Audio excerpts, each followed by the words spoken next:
Hello, everybody, and welcome to the Air War Podcast presented by Pursuit Picks Media. My name is Mitchell Barvich, joined by my co-host Sam Allen, and we just want to let you know we're all here for you. We know that was a heavy episode, so come on in, come get a big hug.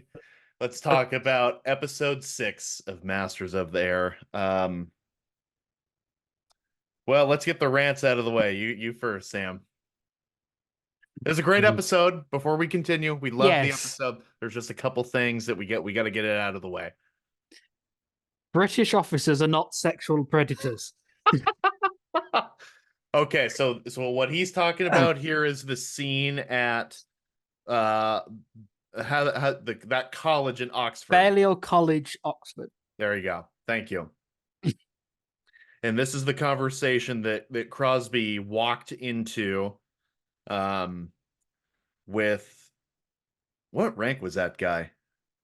Oh, I never looked actually. I assume, I think he said lieutenant or a captain. I didn't see how many pips, but I knew there were pips. So Okay. he's captain, lieutenant, one of them. Okay. Okay. But it was a really fucked up scene.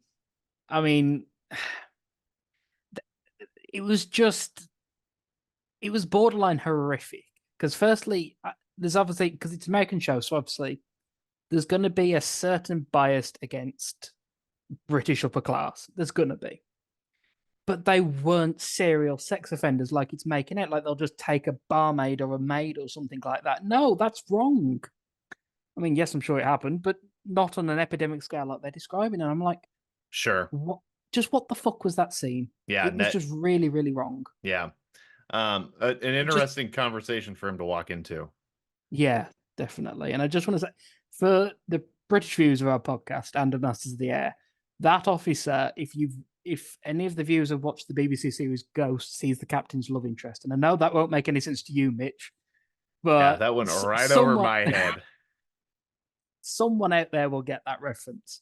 Okay, so while we're on that topic of that guys, so when I watched this episode, there were 3 actors in this that I immediately knew as soon as I saw them. So I messaged Sam afterward going, did you see anybody in particular that stood out? So the All first vaguely familiar. the first that guy, and you got to be good to know this one. If anybody's seen Our World War, okay, this came out for the centennial. Okay, he knows, he knows. So Our Yes. World War came out for the centennial of 1914, Mm-hmm. and the BBC produced a number of First World War shows. And Our World War was one of them. It was kind of like Peaky Blinders in a way because it included a lot of rock music, Yeah. um, It was and and, it was and that more rough sort of simple filming. yeah, it was aimed at a millennial type audience like Mm. us. And I mean, I loved it. Sam loved it. It was one of the Oh first yeah. things we connected over. But in that first episode, that shows the first day of the war in Mons, Belgium, there's a German officer, cavalry officer, who gets captured. That's the same guy who captures Egan with that double barrel Yeah. shotgun. And I immediately noticed that guy. Just to be clear, I haven't seen that guy in anything else. And that We show came have. out 10 years ago. You have? We both have. Well, what's Uh, that? um Frigging, oh no, I don't think you've seen it actually. What's Journey's End. Oh, the 2017 Journey's End. Yeah, he Yes, was a I captured have. German. He was the captured German. Wow. Okay. Yeah, when they go on the trench raid Yeah. and Paul Bettany gets killed. Yeah, that always pissed me off. Yeah, yeah, for sure. That totally ruined. No, that was a great movie. It didn't ruin the movie. So there's that guy. Okay, the second that guy is Dr. Houston. Oh, I know him, yeah. Okay, but you know which 2 war movies he's No. in? Okay, he is Tom Cruise's adjutant in Valkyrie. So he's the guy that stands in front of him when they get executed, and he's with him Yes, throughout he the whole is. movie. He is also in 1917 when Schofield goes to the top of the trench before he makes the run across no man's land or along the trench before the guys go charging into no man's land. He goes, he's in a cut and cover about 300 yards down, and then when he gets up on the lip of the trench, he goes, "What are you doing? What the hell are you doing, Lance Corporal?" or whatever. Yeah, I That's remember that now. guy. And then the third that guy, I've only seen him in the show. My wife and I watched it. We didn't like the show, although the production quality was pretty good. All the light we cannot see. Oh, I didn't watch that. Oh, you did? Okay, all right. You're not It missing looks much. shit. Yeah, he you didn't miss much. As much as I love Hugh Laurie, he couldn't. Unfortunately, he wasn't in enough to save the series. But the interrogator in this episode of Masters of the Air is the lead German in All the Ah. Light We Cannot See. And boy, was he really, really good in this episode. Yeah, Man, though that interrogation scene really was pulled straight out of the Donald Miller book. yeah, There's one chapter dedicated to that, and then after that chapter, there's more accounts of those interrogations and yeah. accounts from the POWs after that. But I was really impressed with that guy's character. I was impressed with a lot of characters in this. And so that was a very nice interrogation scene because it's that subtle. Because most people think interrogation, they think pliers pulling nails and that sort of thing. Right. But it's no, that's interrogation. It's Yeah. subtlety and it's Well, with the slight Luftwaffe. threats. Well, yeah, you've run into the Gestapo, it's a different matter, but still, um, yeah, it's a very nice scene, and it's just because it's a very simple scene, but it says a lot. And Miller talks quite a bit about Hans Scharf, and if anybody wants to go down an Mm, interesting rabbit hole, look into Hans Scharf. He was kind of the head Luftwaffe interrogator, and actually ended yeah, up being friends with a lot of American fighter pilots after the war. Most notably Gabby Gabreski, who I think he might have been our highest scoring fighter ace in the European theater. He had 28 kills. He flew P-47s with a 56 fighter group. But he was interviewed by Scharf. Walker Mahern, another 56 fighter group guy, was interviewed by Hans Scharf. Basically, if you were a triple ace or higher with the Army Air Force, you were interviewed by Hans Scharf. But Hans Scharf wouldn't torture people. He would just have a more normal conversation than what you saw in this episode with that guy. But there really were cases where the Germans knew quite a bit about people, and there's a part in Masters of the Air where a bomber pilot fainted because the German said, "We know that you were at the Grover household at 6:30 and that you've been seeing the daughter of the family there, and we know you have a wife and kids, and if you don't give us the information we're trying to get, we will let people know over our radio broadcast that you were at that house." And the guy fainted because all the information was correct, like to the second of the time yeah. that they specified. That's very odd because I don't know what it's like in in the US, but here in the UK, it was pretty much the German information network's pretty much sewn up through double cross and things like that. So it makes you wonder how in God's name they got this information. And that's talked about in the book. The majority of that information came from newspaper articles, Yeah. and then personal items that guys had on them or that they had found in wrecks of the aircraft. Okay. Yes, they would get information from agents, but it Oh wasn't yeah. like the agent put a damn PDF on a zip drive, and then it wasn't the information that they got from agents for the most part wasn't Mm, that detailed about a lot of different guys. yeah. And then especially and then, like I said, here in the UK, most of the information from German agents going back to the Abwehr in Germany were actual double agents working for MI5, Right. MI6. So speaking of MI5, MI6, so Bell Powley plays. Oh man, I'm gonna sound like Crosby when I say this. Subaltern. Did I say that right? Subaltern. Subaltern. Okay. Subaltern. All right. Subaltern. Uh AM, was it AM Wingate? AM Wingate. Okay, so and let's make this clear. In the book, her name is he calls her Landra. It's short for, I believe it's short for Alexandra. But anyway, so he calls her Landra in the book. In the show, it was Sandra, right? We got Yeah, another Bucky and Buck situation here. Except this one's just oddly confusing because because we talked about it a little bit before we start the podcast is why have they changed the name? Is it just for simplicity or are they planning something? Yeah, I don't know. And she's not.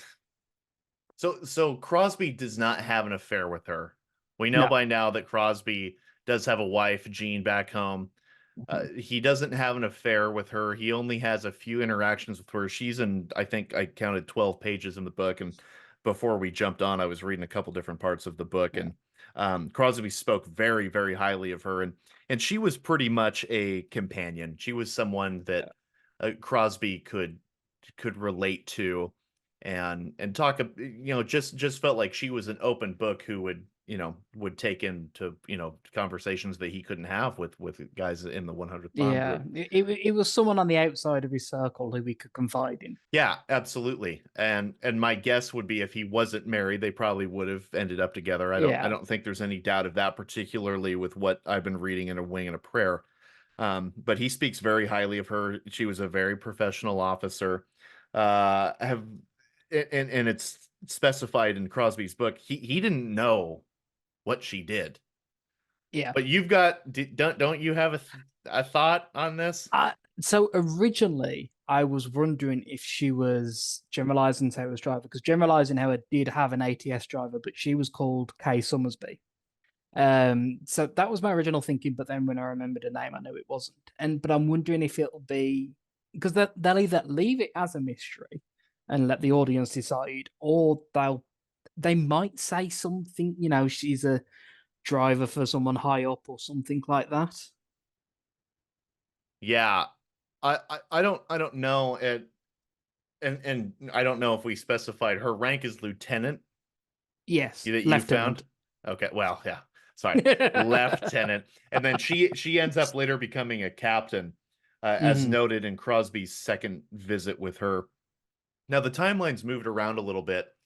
So when Crosby met Wingate, this is in February of 1944. In the episode that we just saw, we're still in October Yeah. 1943. I bring this up because, and if you probably, viewers probably noticed this in the preview of episode 7, there's a lot that has to get covered in a very Yeah. short amount of time. So I don't fault John Orloff for taking this timeline and extremely compressing it, Yeah. because he has another Crosby has another interaction with her when he goes back to London. Now, between these two visits with Wingate, Crosby actually goes back home on R&R and finds out that Jean is, let's see, is this, yeah, because I'm trying to remember how the timeline of the book works. So he finds out that Jean is pregnant because Hmm. his son is born 5 days after VE Day. Um, Spoiler alert. Oops. Uh, The war ends. yeah, the Allies win in the end. So there's just, it's such a spread out timeline, and with what else Yeah. you have to show it, it makes sense to take something that happened in February 44, throw it in with the Moonster raid. Yeah. Bubbles is killed in April 44. You're probably not going to show anything around that time because Yeah. 1944 is going to be a very small part of this show. And so it doesn't really make because obviously the fellas living it in 1944, it's obviously a big deal to them, but to us now in the show, not a lot happens to develop the story.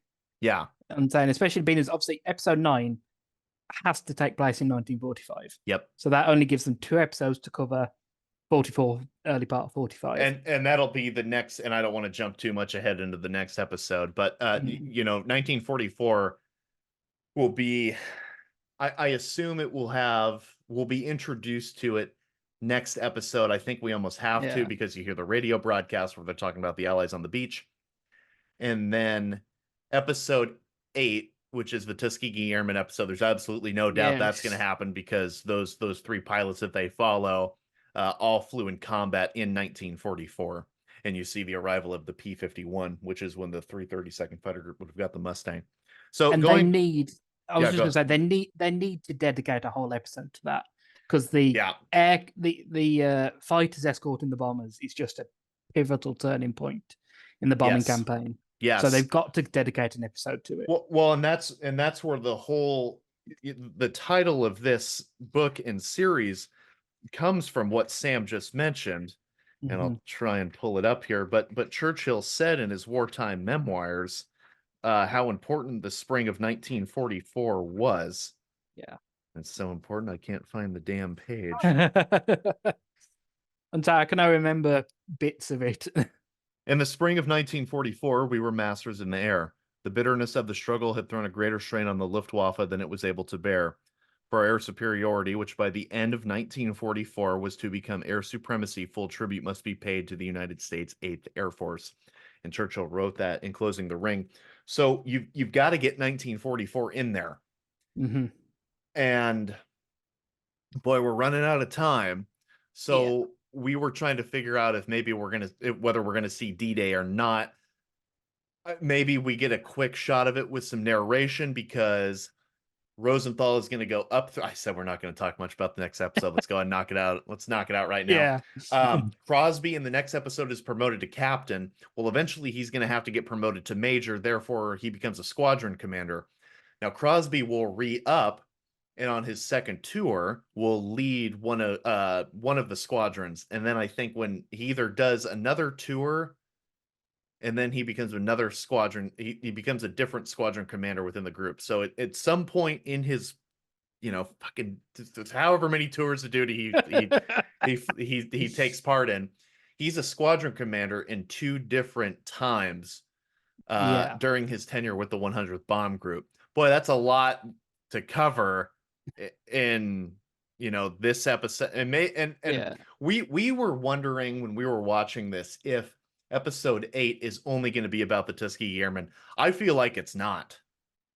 I think it's going to show them I heavily with yeah. 2 to 3 minutes going back to the 100th just so you can cover 1944. See, what I think is going to happen. So again, we weren't going to talk about these next episodes, but we are now. So next episode will be the bombing raids on the railway infrastructure in France and D-Day itself. We Plus hope. also, yeah, plus also the stuff in Stellar Gluff 3.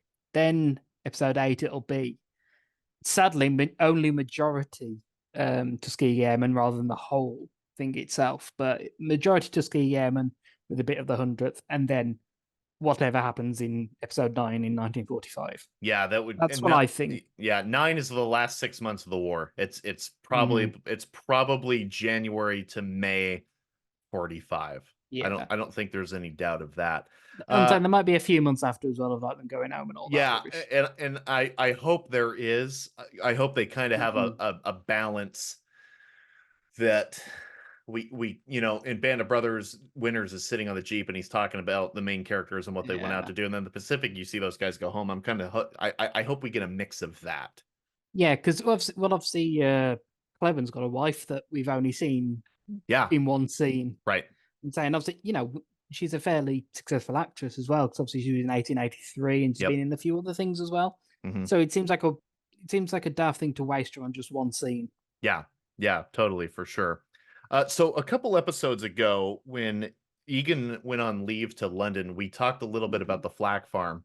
I brought it up in that episode because even though he didn't go to a flag farm, the term "flack happy," which they threw around in that episode when they were talking about his R&R, uh, that was often associated with sending crews to these flak houses, which is Yeah. what we see here in episode 6, where Rosie's riveters uh, go to this estate for 5 days. Now, in a podcast that the Kirk Sadusky, the Playtone CEO host with Don Yeah. Miller, he Miller very briefly touched upon that with Rosenthal because I guess Rosenthal didn't talk much about it, which leads me to believe those scenes with Rosenthal where he's talking with the doctor and he says, "Look, this is we're not fighting. This is not fighting the war. To Yeah, me, that seems pretty accurate. If he didn't talk much about it and he had no problem speaking about his experiences yeah, with everything else, I think that says a lot about the man and how ineffective those manners were. yeah. And if people are curious, you see the Red Cross, um I think it must have been a nurse, had to have been a nurse would be my guess, but I don't Well, that know. that lady who guides them around and all that Yeah, in the flag farm. Yeah, I've gotten. that wasn't well I'm explained. assuming so. Yeah, I'm assuming she's a Red Cross nurse and she's out of uniform to make it seem more like home. I think that's what And they were going with. that's what I wanted to bring up. Everybody is out of uniform because uniforms were not allowed. So Yeah. that's all military and Red Cross personnel. Hmm. They wanted everybody out of uniform to give the illusion of, if you keep climbing back into that plane and you keep flying missions, this is what is waiting for you when this war is over. Yeah. This is what you are fighting for. And like what Rosenthal points out, takes guys out of a rhythm. And when they refer to Gene Krupa, that drummer, and the doctor says maybe he was worried about the rhythm for the rest of the band, that's a telling look Yeah. on Rosenthal's face where he's like, okay, I understand I feel this way, but I need to make sure the other guys are in sync with me too. Yeah.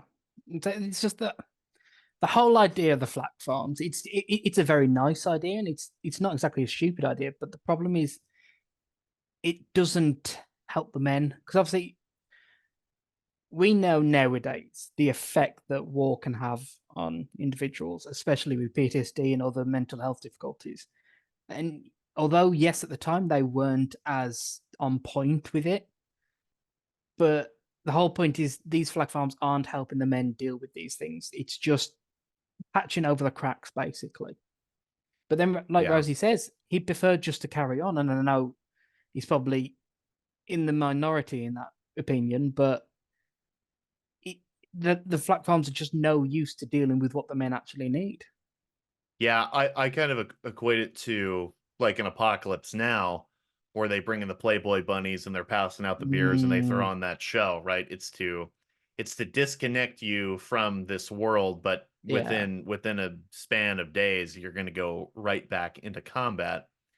And if I remember correctly, part of the purpose of the flak houses was also to um, do research, basically for Yes. psychological evaluations and get inside the men's heads too. So it was kind of a dual purpose. I know the British called it lack of moral fiber, right? So Yeah, that's what. we weren't really good on that. Yeah, and that's what we were trying to combat too. Like we have a set amount of missions we're giving these guys, and we know we're taking heavy losses, but we need these guys to keep climbing back in these planes. We all have the Yeah. hindsight of saying they didn't really work that well, but I challenge to find another opportunity because you're asking Yeah. 18, 19, 20, 21-year-old boys to do this. And like Hmm. what Crosby says in that scene that you mentioned at the beginning of our podcast here, where he says, I'm not gonna lecture anybody before a pass. Yeah. I, And so I mean, this is it. It could the tomorrow could be their last day. Let them live it up. yeah, exactly. It's and so that's the point is that there weren't a lot of other options available. It's like the only experience the British had was during the First World War, and obviously our attempts to deal with various mental health difficulties and specifically shell shock during the First World War were either locking people in a large manor house like the Flag Farm and waiting them to be normal or electrocuting them. Basically, that was our approach to it. Hmm. So even during the Second World War, we're still learning, and this is why after the war and into the present day, well, even now, even these days, there's still a lot of problems with mental health in soldiers and service people and like that. So it's no wonder that during the Second World War they did have such a problem with it. Yeah, I think this is, you get it in I'm sure all wars have had Yeah. psychological studies. There's no doubt, especially World War One. But I think this was the true infancy of Hmm. studying this subject and Yeah. taking a serious look at it with more resources. Because Yeah. I guess there was a really huge, and I forget the doctor's name. He mentions it in the book, but Donald Miller talks quite a bit about the amount of research that Hmm. the medical officers went into with studying these guys' psyche when it came to flying for the airmen. That's enough So depressing stuff. okay, yeah, let's go ahead and talk about the episode. So he ranted about the dialogue. There was one other Yeah. part that I it's not that I didn't like it. I kind of just raised an eyebrow at it when they get out of that truck as they're going to get marched down Yeah. that street, which is a heavy scene. And they're wondering where all the damage came from, and Egan says looks like it might have been the RAF or something to that Yeah. effect. It's more Brit bashing. You I'm think saying at so, this, huh? yeah. I'm saying it's like, yeah, the British are the only people who are going to bomb civilians wildly for and not care about it. Yet, despite the fact that in real life, that's exactly what the Eighth are doing, Right. to a lesser degree, obviously, Yep. than the Bomber Command. But it smacks of Brit bashing like we've seen throughout the show, and I get it. You know, it's an American show with an American unit, and obviously, a lot of the accounts do they're not generous to the RAF, so I see where they're coming from, but it's needless Brit bashing, basically, from my opinion.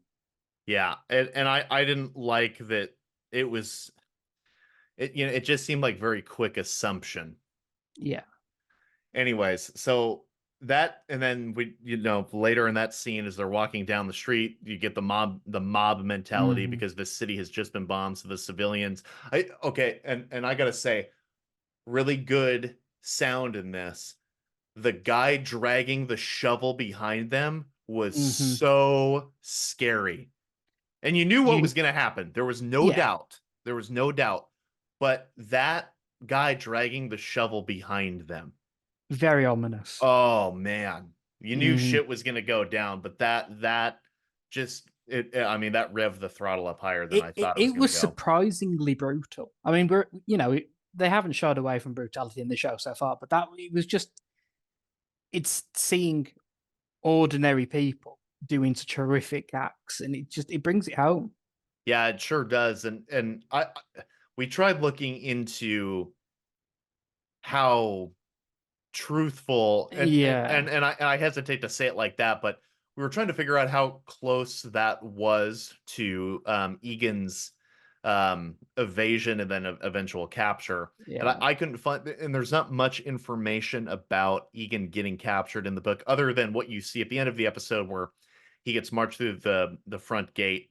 And it's that's I really like that scene Yeah. where Clevin says, "What took you so long?" And then Egan's reply was, "That's what I get for being sentimental." Maybe they're saving that for the next episode, but you didn't Hmm. hear him say that in this episode. Now, as far as I could tell in the interactions with the civilians, that was a composite of various accounts, Yeah.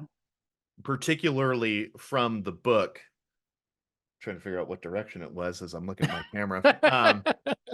There's a few instances, quite a few, Yeah. where the German civilians have the interactions with terror flyers, and it's discussed quite a bit in the book about how look guys, when you fly these planes and you're bombing these cities, you're going to be baby killers, you're going to Yeah. be women killers. This is going to happen no matter how moral of a cause we believe we are fighting. There is going to be civilian casualties. Some guys came to terms with that, some guys didn't. Yeah. You can understand for each side why people would come to either mindset. There's a couple accounts that are worse than what you saw, Hmm. but not much worse than what they showed. I'm gonna be a bit hypothetical here because before the show, before recording this, we were talking about how ordinary civilians could do something like this, just how something horrific. But while recording this, I've just been thinking, we know today about the immense use of propaganda used by the Nazis in Germany, and especially the belittling and turning the Allies into these bogeymen, basically. And I wonder if it would be easier for the Germans to do something like this with one, that propaganda, and two, what they're going through in terms of the bombing campaign. Right. Whether it would be easier for them to flick that switch and go in and do something like this more easier than it would be, say, for an American or Brit or what have you. Yeah, that was what the generals believed bombing would do is basically break the will of the German Yeah. people. You could debate that all day, and that's we're not going to dedicate in that time to that right now. Um, Mm-hmm. but it was a very we didn't know those guys, and it Yeah. was a grab you by your shirt collar right in front of your face scene. I mean, you felt Yeah. for those guys, and It unsays. oh, Yeah, I go was just ahead, going to Sam, go say. ahead. No, I was just going to say exactly. It's so gripping, and it's even uh after that scene when they're all those bodies are on the carts, and this one guy's still alive, and the German just turns around and bashes his head in with a shovel, Yep. and it's quick, but it's brutal, and I'm like, well, shit. Yeah, sure is. And if people are wondering why the guards didn't intervene, there's cases where they did and there's cases where they didn't. Yeah. It all came down to case study. And obviously what they showed in this was that the guards did not intervene, but I think more often than not they did. There's I mentioned Gabby Gabreski earlier when Mm. Gabreski went down on his last mission.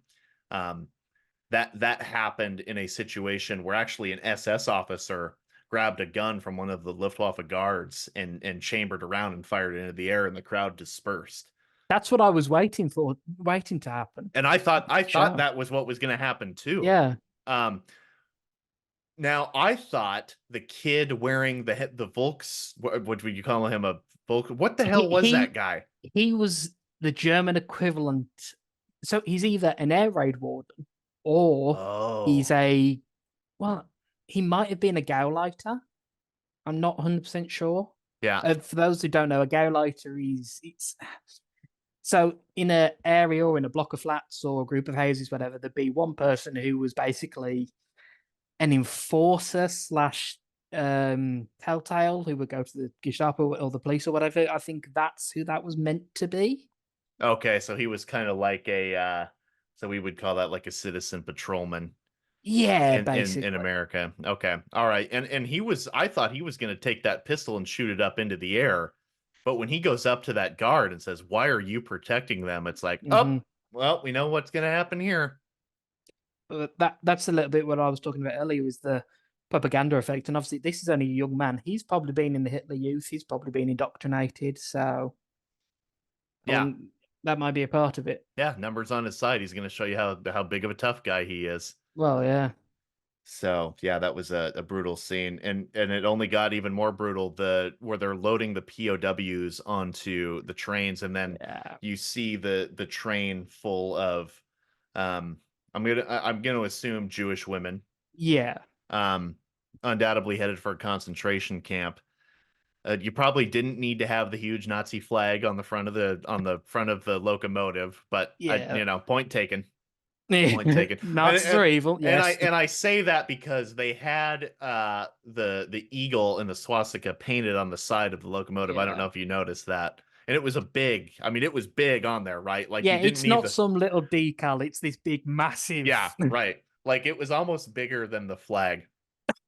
But that is I think that instance is from another account where an airman talked about getting loaded onto those trains, and this is from Donald Miller in their most recent podcast they did, where they could smell that train from a couple hundred yards away.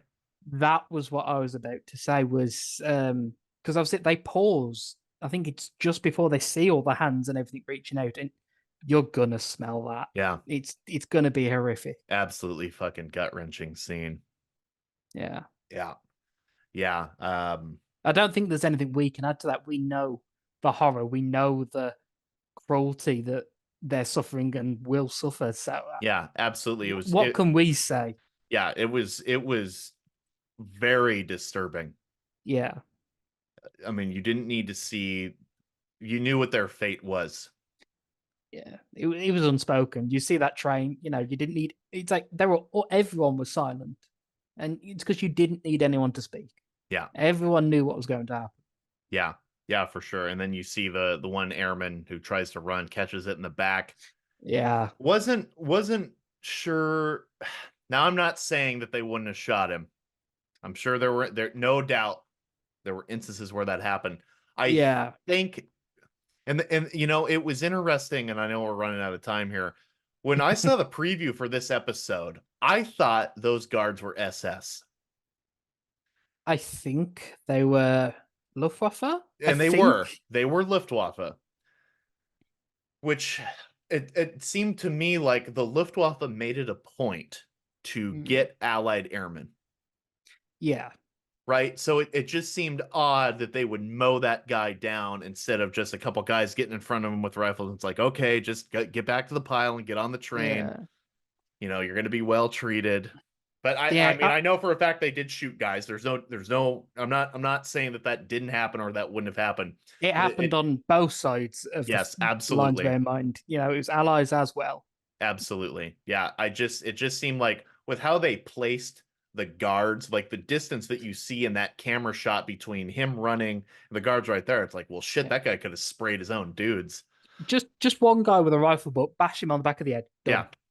Yeah. Didn't need, half a mag from an MP40. Yeah, and that was the reason I say that is just because of how close proximity everybody was standing Yeah. to each other. But that was again another kick in the balls this episode was. Well, Yeah. talking about shooting, you wanted to talk about Egan's Oh, okay. 1911. Yeah. God. Oh my God. I'm glad you reminded me. Okay. So the 1911 is a single action pistol. If you want to shoot that pistol, you have to cock the hammer. I think there uh, were a couple of editing mistakes because continuity. yeah, because as he's got his pistol up and you would never ever put your weapon in the water like that. Because he got just Yeah, the top, just the barrel sticking out. I'm like, oh no, man, get that pistol out of the water. it's But a good whatever. job he didn't use it. Yeah, yeah. I mean, that first round would have gone off, no doubt there, but Mhm. there were two guys. So, but anyways, so as he's going through the water, the shots go back and forth, and they changed up the shot where he cocks the hammer, and then Yeah, I think the next one the hammer is down. So again, not a big deal, just something a gun guy like me would have noticed. But whatever. yeah. And I So think I think we can all agree he should have shot those farmers. yeah, yeah, It no just doubt. because yes, all right, he snuck past the first one, but you shoot. It's But as I don't simple I as don't that. know if he knew that there were two of them. It didn't seem to me like he knew that there were two Oh, guys. that's a We'll good have to point, go back and actually. rewatch Yeah, that, but I think he yeah, only knew there was one because he's running down that road. He sees the building, so he knows somebody's there because yeah. he immediately takes that left and goes for the pond. So I don't think he knew that there were two of them. And the German in the water was the only one to talk. Right. So yeah, okay, that's okay. That puts a different light on it then. Yeah.